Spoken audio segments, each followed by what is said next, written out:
భారత రాజ్యాంగ శిల్పి, సంఘ సంస్కర్త, కోట్లాది మందికి ఆశాజ్యోతి డాక్టర్ భీమ్రావ్ రామ్జీ అంబేద్కర్. ఈ పేరు వినగానే మనకు ఎన్నో విషయాలు గుర్తొస్తాయి. ఈరోజు మనం ఆయన జీవితాన్ని, ఆయన మనకు వదిలి వెళ్లిన వారసత్వాన్ని మన దగ్గరున్న ఈ సమాచారం ఆధారంగా కొంచెం లోతుగా విశ్లేషిద్దాం. అవును.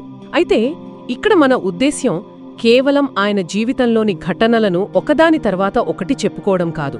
సరిగ్గా.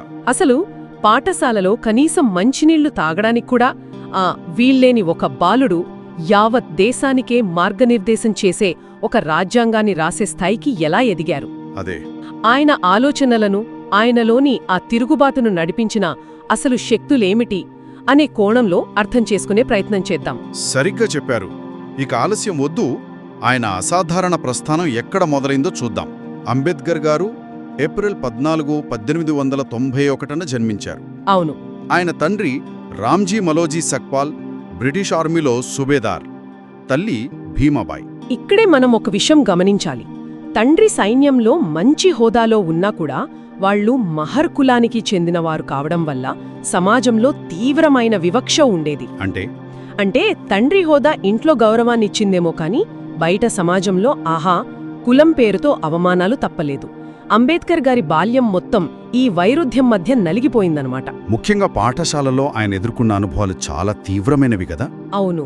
తరగతి గదిలో అందరితో పాటు కూర్చోనివ్వకుండా ఎక్కడో బయట ఒక గోనె సంచి మీద కూర్చోబట్టేవారట. దాహం వేస్తే కుళాయిని కూడా తాకనిచ్చేవారు కాదట. ఎవరో ఒకరు పైనుంచి నీళ్లు పోస్తే తప్ప తాగలేని ఒక దుస్థితి. సరిగ్గా ఇలాంటి అనుభవాల వల్లే ఆయనలో తిరగబడాలన్న కసి, న్యాయం కోసం పోరాడాలన్న పట్టుదల పెరిగాయి. నిజమే. తనలాంటి అవమానాన్ని, అన్యాయాన్ని భవిష్యత్తు తరాలు ఎదుర్కోకూడదనే ఒక బలమైన సంకల్పానికి అప్పుడే బీజం పడింది. ఈ వివక్షే ఆయన్ని చదువు వైపు మరింత గట్టిగా నడిపించింది. అంటే విద్య మాత్రమే దీనికి పరిష్కారమని నమ్మారు. ఖచ్చితంగా. ఈ సామాజిక రుగ్మతలకు విద్య మాత్రమే సరైన మందు అని ఆయన బలంగా నమ్మారు. అయితే అన్ని అడ్డంకులు ఉన్నా చదువులో ఆయన ప్రతిభ అసామాన్యం. బరోడా మహారాజు సహాయంతో ఆయన ఉన్నత విద్య కోసం విదేశాలకు వెళ్లారు. ఇక్కడ్నుంచి ఆయన ప్రయాణం పూర్తిగా మారిపోయింది కదా. ఖచ్చితంగా. అది ఆయన జీవితంలో ఒక కీలకమైన మలుపు. మొదట అమెరికాలోని కొలంబియా యూనివర్సిటీలో చేరారు. అక్కడ కేవలం ఎకనామిక్స్ మాత్రమే కాదు, సోషియాలజీ, హిస్టరీ, ఫిలాసఫీ, ఆంథ్రోపాలజీ ఇలా ఎన్నో సబ్జెక్టులు చదివారు. అక్కడ ఆయన గురువైన జాన్ డ్యూయి ప్రభావం ఆయనపై చాలా ఉంది. జాన్ డ్యూయి ఆయన అమెరికాలో ప్రఖ్యాత తత్వవేత్త, విద్యావేత్త కదా. ఆయన ప్రభావం గురించి కొంచెం వివరిస్తారా? తప్పకుండా. జాన్ డ్యూయి సిద్ధాంతం ప్రకారం ఏంటంటే విద్య అనేది కేవలం డిగ్రీలు సంపాదించడానికి కాదు, అది సామాజిక మార్పుకు ఒక శక్తివంతమైన సాధనమన్నమాట. ఈ ఆలోచన అంబేద్కర్ను విపరీతంగా ఆకట్టుకుంది. తను సంపాదించే జ్ఞానాన్ని తన ప్రజల విముక్తి కోసం, సమాజ సంస్కరణ కోసం ఒక ఆయుధంగా వాడాలనే ఆలోచన ఆయనలో అక్కడే బలపడింది. ఆ తర్వాత లండన్ కూడా వెళ్లారు కదా. అవును. ఆ తర్వాత లండన్ స్కూల్ ఆఫ్ ఎకనామిక్స్ అంటే LSE నుంచి కూడా డాక్టరేట్ పొందారు. అంటే ఆయన కేవలం డిగ్రీలు సంపాదించలేదు, పాశ్చాత్య దేశాల ప్రజాస్వామ్య వ్యవస్థలను, ఆర్థిక విధానాలను, సామాజిక నిర్మాణాలను లోతుగా అధ్యయనం చేసి వాటిని ఎలా మన దేశానికి అన్వయించవచ్చో ఆలోచించారు. ఈ జ్ఞానమే తరువాత రాజ్యాంగ రచనకు పునాది అయింది. నిస్సందేహంగా. తన కాలంలో అన్ని ప్రతికూలతల మధ్య ఇన్ని రంగాలలో ఇంతటి ఉన్నత విద్యను సాధించిన భారతీయులు బహుశా లేరనే చెప్పాలి. ఇక ఆయన వ్యక్తిగత జీవితం గురించి చూస్తే 1906లో తన 15వ ఏట రామాబాయి గారిని వివాహం చేసుకున్నారు. ఆమె 1935లో మరణించారు. ఆ తర్వాత 1948లో డాక్టర్ శారదా కబీర్ను వివాహం చేసుకున్నారు. అవును, ఆవిడనే మనం సవితా అంబేద్కర్ అని పిలుచుకుంటాం. అవును. అంబేద్కర్ గారి జీవితంలో ఈ ఇద్దరి పాత్ర చాలా ముఖ్యమైనది.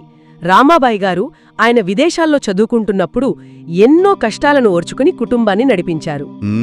ఇక సవితా అంబేద్కర్ ఆయన చివరి రోజుల్లో తీవ్ర అనారోగ్యంతో బాధపడుతున్నప్పుడు ఒక వైద్యురాలిగా, భార్యగా అండగా నిలిచి సేవ చేశారు. అయితే ఇంత గొప్ప చదువు చదివి విదేశాల నుంచి తిరిగి వచ్చాక ఆయన భారతదేశంలో చూసిందేమిటి? సమాజంలో కుల వివక్ష ఏమాత్రం తగ్గలేదు. అప్పుడే ఆయన క్షేత్రస్థాయి పోరాటాల్లోకి దిగారు. అవును. ఆయన కేవలం ప్రసంగాలు, రచనలకే పరిమితం కాలేదు.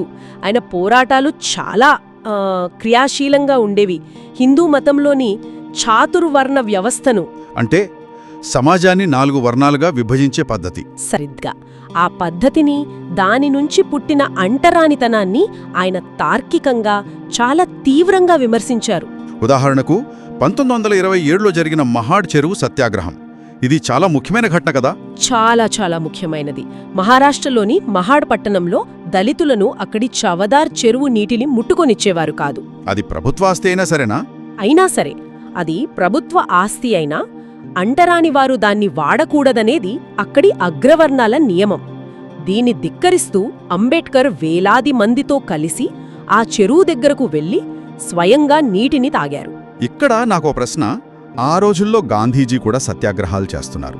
మరి అంబేడ్కర్ గారి సత్యాగ్రహానికి, గాంధీజీ సత్యాగ్రహానికి మధ్య ఏమైనా తేడా ఉందా? రెండింటి లక్ష్యం సామాజిక మార్పే కదా. ఇది చాలా మంచి ప్రశ్న. రెండు అహింసా మార్గాలే అయినా వాటి తాత్వికతలో చాలా తేడా ఉంది. ఎలా? గాంధీజీ సత్యాగ్రహం యొక్క ముఖ్య ఉద్దేశ్యం ప్రత్యర్థి హృదయాన్ని మార్చడం, వాళ్లలో ఒక నైతిక పరివర్తన తీసుకురావడం. కాని అంబేడ్కర్ సత్యాగ్రహం అలా కాదు. అంటే అది ప్రత్యర్థి హృదయాన్ని మార్చడం కోసం కాదు. అది అణిచివేతకు గురవుతున్న ప్రజల హక్కులను సాధించుకోవడం కోసం, వారి ఆత్మగౌరవాన్ని ప్రకటించుకోవడం కోసం జరిగింది. అది ఒక రాజకీయ, చట్టపరమైన హక్కుల పోరాటం. ఓ అలాగా. అంటే ఒకటి నైతిక పరివర్తన కోసం, మరొకటి హక్కుల సాధన కోసం. ఆసక్తికరంగా ఉంది. అవును. ఇక 1930లో జరిగిన కాలారాం ఆలయ ప్రవేశ ఉద్యమం కూడా ఇలాంటిదేనా? అవును. నాసిక్లోని ప్రసిద్ధ కాలాలాం ఆలయంలోకి దళితులకు ప్రవేశం నిరాకరించినప్పుడు దాన్ని వ్యతిరేకిస్తూ సుమారు 5 ఏళ్ల పాటు శాంతియుతంగా పోరాటం చేశారు. 5 ఏళ్లా? అవును. ఈ ఉద్యమాలు కేవలం నీటి కోసమో, గుడి ప్రవేశం కోసమో జరిగినవి కావు. అవి ఆత్మగౌరవం, పౌర హక్కులు, సమానత్వం కోసం జరిగిన చారిత్రాత్మక పోరాటాలు. ఈ దేశ వనరులపై, సంస్కృతిపై మాకు సమాన హక్కుందని నినదించిన ఉద్యమాలవి. ఆయన జీవితంలోని ఈ అనుభవాలు, ఈ పోరాటాలు అన్ని చివరకు ఒకే ఒక పెద్ద లక్ష్యం వైపు నడిపించాయి. అదే భారత రాజ్యాంగ రచన. అవును. స్వతంత్ర భారత రాజ్యాంగాన్ని రూపొందించడానికి ఏర్పడిన డ్రాఫ్టింగ్ కమిటీకి ఆయనే చైర్మన్. ఇక్కడున్న అసలు విశేషమేంటంటే, రాజ్యాంగ రచన అనేది కేవలం చట్టాలను కూర్చడం కాదు. అది ఒక దేశ భవిష్యత్తుకు, ఆత్మను నిర్దేశించడం లాంటిది. వందలాది సంస్థానాలు, విభిన్న మతాలు, కులాలు, లెక్కలేనన్ని భాషలు, సంస్కృతులు ఉన్న భారతదేశం లాంటి దేశానికి ఒకే ఒక్క రాజ్యాంగాన్ని రూపొందించడం కత్తిమీద సాములాంటిది. ఆ సవాలును ఆయన ఎలా ఎదుర్కొన్నారు?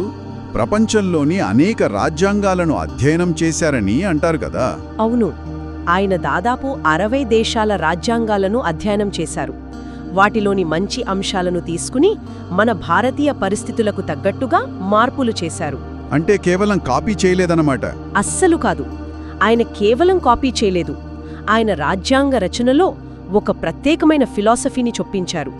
దానినే రాజ్యాంగ నైతికత లేదా కాన్స్టిట్యూషనల్ మొరాలిటీ అంటారు. రాజ్యాంగ నైతికత. ఈ పదం వినడానికి కొంచెం బరువుగా ఉంది. దీన్ని కొంచెం సులభంగా వివరిస్తారా? తప్పకుండా. రాజ్యాంగ నైతికత అంటే ఏంటంటే కేవలం రాజ్యాంగంలోని చట్టాలను పాటించడం మాత్రమే కాదు, సమాజం కూడా రాజ్యాంగ స్ఫూర్తికి అనుగుణంగా నైతికంగా ప్రవర్తించాలి. ఉదాహరణకు ఆర్టికల్ 17 ప్రకారం అంటరానితనం చట్టరీత్యా నేరం. కానీ అంబేడ్కర్ ఆశించింది అది మాత్రమే కాదు, ప్రజల మనస్సుల్లోంచి కూడా అంటరానితనమనే భావన పోవాలి. చట్టానికి భయపడి కాదు, నైతికంగా అది తప్పు అని భావించి దాన్ని విడనాడాలి. అదే రాజ్యాంగ నైతికత. అద్భుతంగా చెప్పారు. చట్టం అనేది బయటి ప్రవర్తనను నియంత్రిస్తే, నైతికత అనేది లోపలి ఆలోచనను సంస్కరిస్తుంది. సరిగ్గా. ఆయన తన జీవితంలో ఎదుర్కొన్న అవమానాల వల్లే కేవలం చట్టాలు సరిపోవని, సామాజిక మార్పు కూడా అవసరమని బలంగా నమ్మారు. ఆయన ప్రాథమిక హక్కులకు, మహిళల హక్కులకు కూడా చాలా ప్రాధాన్యత ఇచ్చారు. ఖచ్చితంగా. స్వేచ్ఛ, సమానత్వం, మత స్వాతంత్ర్యం వంటి హక్కులకు రాజ్యాంగబద్ధమైన రక్షణ కల్పించారు. ముఖ్యంగా మహిళల కోసం ఆయన ప్రతిపాదించిన హిందూ కోడ్ బిల్లు ఒక విప్లవాత్మకమైనది. దాని గురించి కొంచెం చెప్పండి. విడాకులు, వారసత్వ ఆస్తిలో మహిళలకు సమాన హక్కులు కల్పించాలని ఆయన పోరాడారు. అందుకే ఆయన్ని కేవలం రాజ్యాంగ పితామహుడు అనడమే కాదు, భారతదేశంలో ఆధునిక సామాజిక న్యాయానికి పునాది వేసిన వ్యక్తిగా కూడా చూడాలి. ఇక జీవిత చరమాంకంలో అంబేద్కర్ గారు ఒక కీలకమైన, బహుశా అత్యంత చర్చనీయాంశమైన నిర్ణయం తీసుకున్నారు. అక్టోబర్ 14, 1956న నాగ్పూర్లో అవును. తన లక్షలాది అనుచరులతో కలిసి బౌద్ధ మతాన్ని స్వీకరించారు. హిందూ మతంలోని కుల వ్యవస్థను అంత తీవ్రంగా విమర్శించిన ఆయన ఎందుకు ఈ నిర్ణయం తీసుకున్నారనే ప్రశ్న వస్తుంది. అవును, అదే. నేను హిందూగా పుట్టాను, అది నా చేతుల్లో లేదు, కాని హిందూగా చనిపోను అని ఆయనెప్పుడో ప్రకటించారు. తాను పుట్టిన మతంలో సమానత్వం, గౌరవం లభించనప్పుడు అందులో కొనసాగడంలో అర్థం లేదని ఆయన భావించారు. అయితే బౌద్ధాన్నే ఎందుకు ఎంచుకున్నారు? ఇస్లాం, క్రైస్తవం వంటి ఇతర మతాలు కూడా ఉన్నాయి కదా. దానికి కారణం బుద్ధుడి బోధనలు. బౌద్ధంలోని కరుణ, సమానత్వం, ప్రజ్ఞ అంటే రేషనాలిటీ, సౌభ్రాతృత్వం వంటి విలువలు ఆయన్ని ఎంతగానో ఆకర్షించాయి. బౌద్ధం భారతదేశంలో పుట్టిందని, అది కుల వ్యవస్థను, యజ్ఞ యాగాదులను వ్యతిరేకించిందని ఆయన భావించారు. ముఖ్యంగా బౌద్ధంలో దేవుడి స్థానంలో మానవ మేధస్సుకు, నైతికతకు ప్రాధాన్యత ఉండటం ఆయనకు బాగా నచ్చింది. అందుకే దాన్ని ఒక ప్రత్యామ్నాయ ఆధ్యాత్మిక, సామాజిక మార్గంగా ఎంచుకున్నారు. ఆ రోజు ఆయనతో పాటు సుమారు 5 లక్షల మంది బౌద్ధాన్ని స్వీకరించడం ఒక చారిత్రాత్మక సంఘటన. నిజమే. అది కేవలం మత మార్పిడి కాదు, కుల సంకెళ్లను తెంచుకోవడానికి వాళ్ళెంచుకున్న ఒక విముక్తి మార్గం. అవును, అది ఒక సామాజిక, ఆధ్యాత్మిక విప్లవం. అణిచివేతకు గురైన ప్రజలు తమ ఆత్మగౌరవాన్ని ప్రపంచానికి చాటి చెప్పిన రోజది. ఆ చారిత్రాత్మక సంఘటన జరిగిన కొద్ది కాలానికే డిసెంబర్ 6, 1956న అంబేడ్కర్ గారు ఢిల్లీలో మరణించారు. ఆయన వర్ధంతిని మహాపరినిర్వాణ దినంగా పాటిస్తారు. ఈ పదం వెనుకున్న అర్థమేమిటి? ఇది కూడా బౌద్ధమతానికి సంబంధించిందే.